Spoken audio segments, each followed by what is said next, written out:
Welcome to the Deep Dive. We sift through the noise to bring you the signal.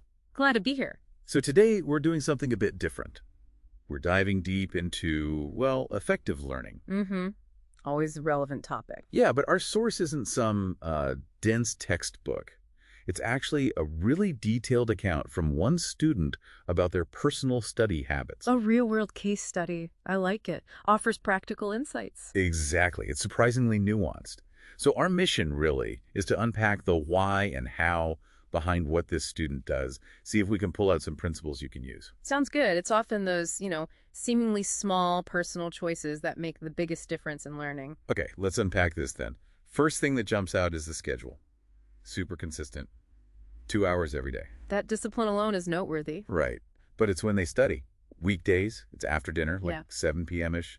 Weekends, they switch it up, study in the morning. And they mention why for weekends, right? Feeling their mind is fresh. Yeah, exactly. So consistency is one thing, but this specific timing, what's the thinking there from a, cognitive angle?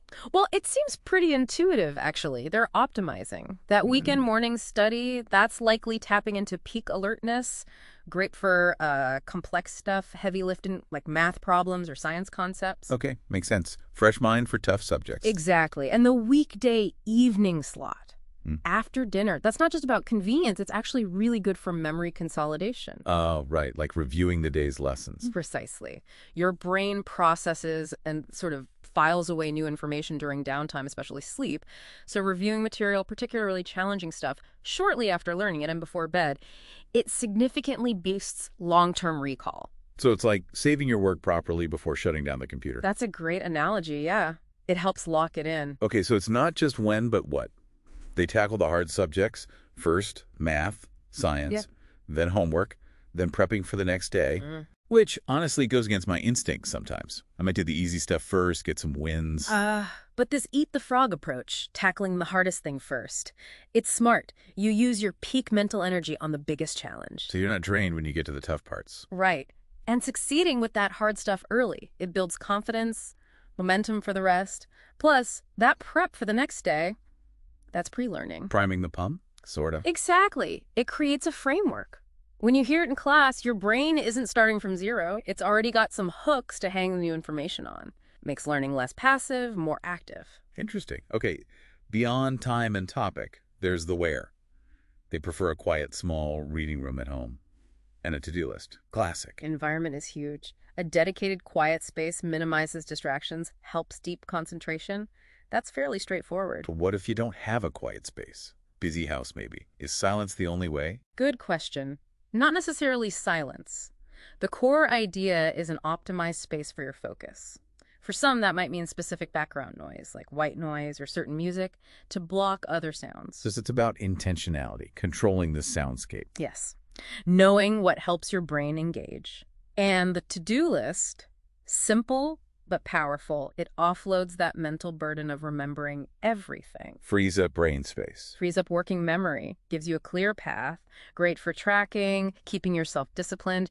It's about externalizing organization. Okay, so far it sounds very solitary, very disciplined solo effort.